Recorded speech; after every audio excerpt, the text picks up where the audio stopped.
সতীর সুখের স্বপ্ন আমি ভেঙেছি, সিঁদুর মুছেছি, শাখা ভেঙেছি,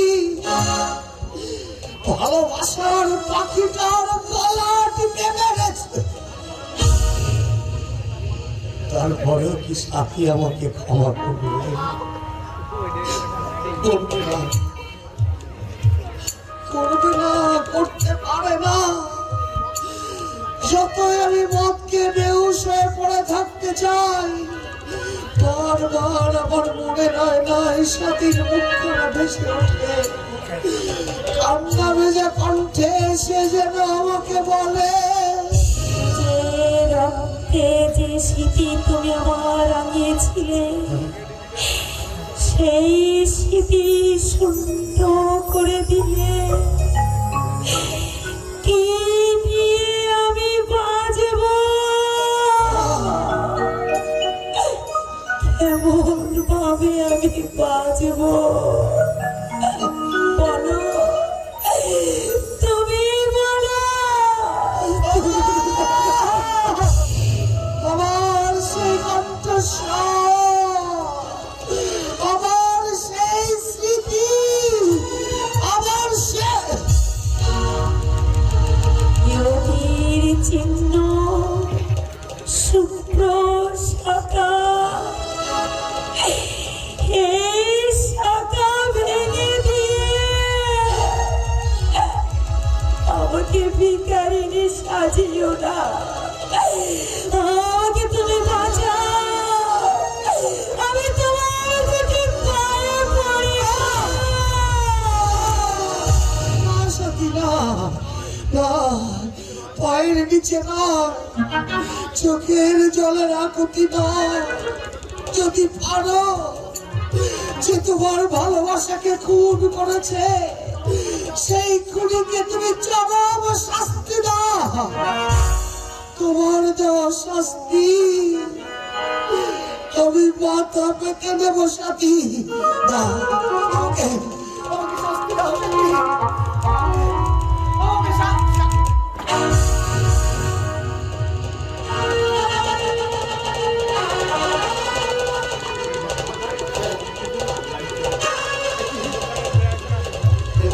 তোমার ঘরে বসে কে? কে? সাথী, সাথী, সাথী, তুমি অভিমান করে এখানে কেন সাথী?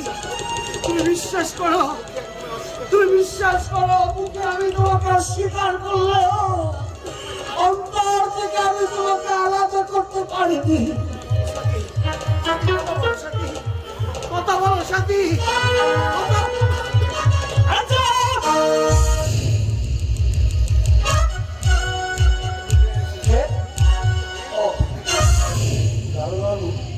আপনি এসেছেন ভালো হয়েছে। এই দেখুন না, মুহূর্তের ভুলের সাথী। কি বললি? সাথী? না স্যার, এ আপনার মোট সাথী দেবী নয়, এ বলে অন্য কেউ। পুরো খুনের খবরটাই সত্য স্যার। দোষ চরিত্র রাজা রাতের রাজার কাজ করে একই এই মহিলাকে এখনো জীবিত স্যার। তাহলে এক্ষুনি চিকিৎসার জন্য হাসপাতালে নিতে হবে স্যার। আমার ওনার প্রাণ বেঁচে যাবে। হ্যাঁ, তাহলে ভদ্র মহিলাকে প্রাণে বাঁচাতে হবে। ঠিক আছে স্যার, আমি সব ছুটি দিয়ে হাসপাতাল পাঠিয়ে দিচ্ছি। হ্যাঁ,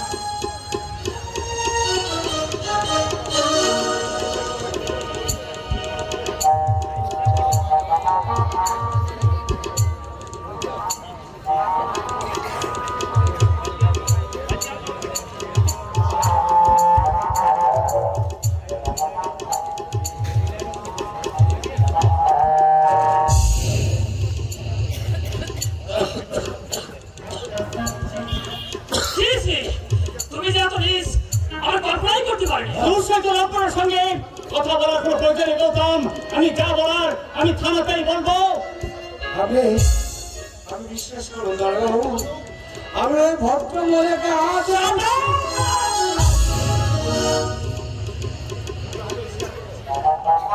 একটু আগে তুই স্বীকার করেছিস সাথীকে তুই বল বল সত্যি আমার বল সাথীকে তুই খুন করেছিস। কোনো প্রশ্ন আমাকে করবেন না বিচার।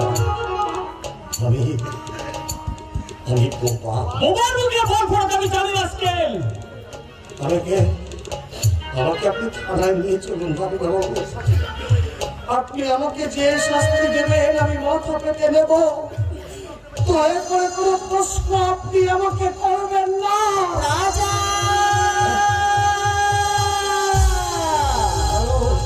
রাজা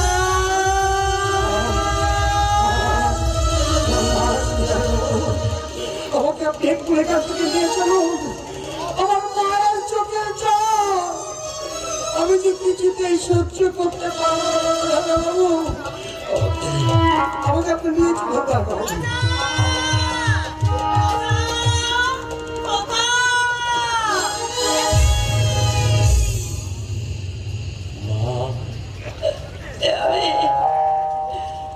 আমি কি দেখছি খোকা? তোর হাতে অপরাধের শৃঙ্খল বাবু। না চিৎকার করবেন না। বেশি বাড়াবাড়ি করলে আপনাকে আমি থানায় নিয়ে যেতে বাধ্য হব। অপরাধী আমি। আমাকে আপনি যে শাস্তি দিবেন দিন। আমার মাকে আপনি অসম্মান করবেন না দাদা। আমি স্বীকার করছি আপনার বোনকে আমি খুন করে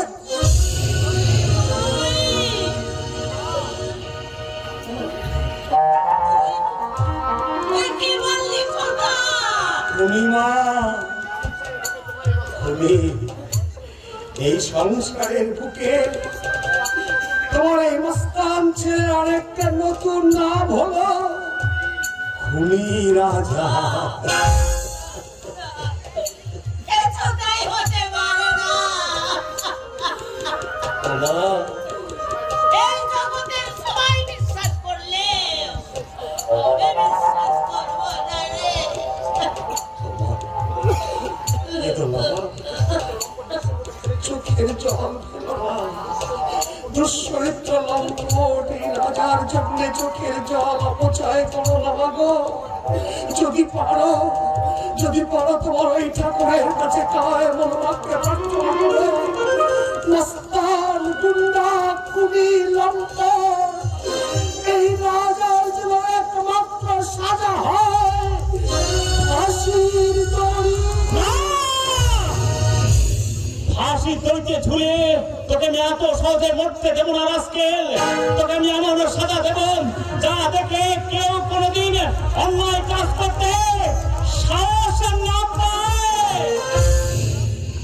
প্রধান, স্যার। ওকে নিয়ে এসো। Yes, sir. রাজা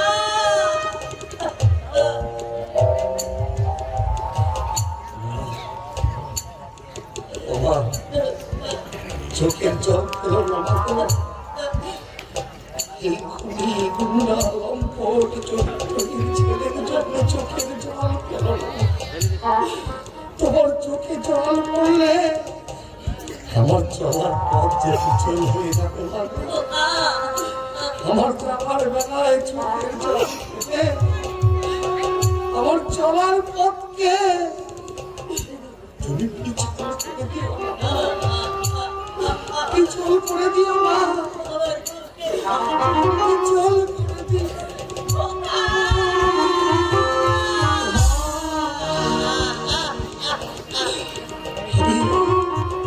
আমি তোমার সন্তানের কর্তব্য পালন করতে পারিনি বাবু।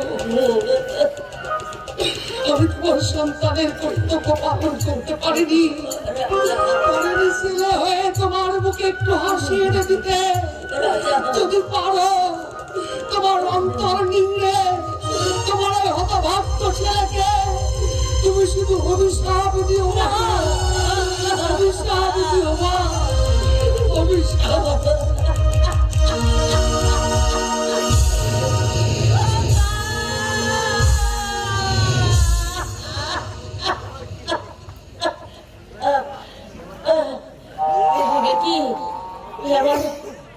কি হলো? পায়ের তলা থেকে মাটিতে কেন সরে যাচ্ছে? মাথার উপর আকাশটা কেন দেখতে পাচ্ছি আধার হয়ে আসছে, আকাশের চন্দ্র সূর্য গ্রহ তারা কেন মিলিয়ে যাচ্ছে?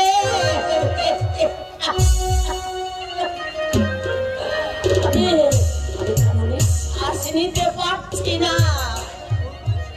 তবে কি আমি ভুল করেছি? আমি অন্যায় করেছি? আমি পাপ করেছি? হয়তো তাই। ওগো ঠাকুর, আমার ভুলের শাস্তি তুমি আমাকে দাও ঠাকুর।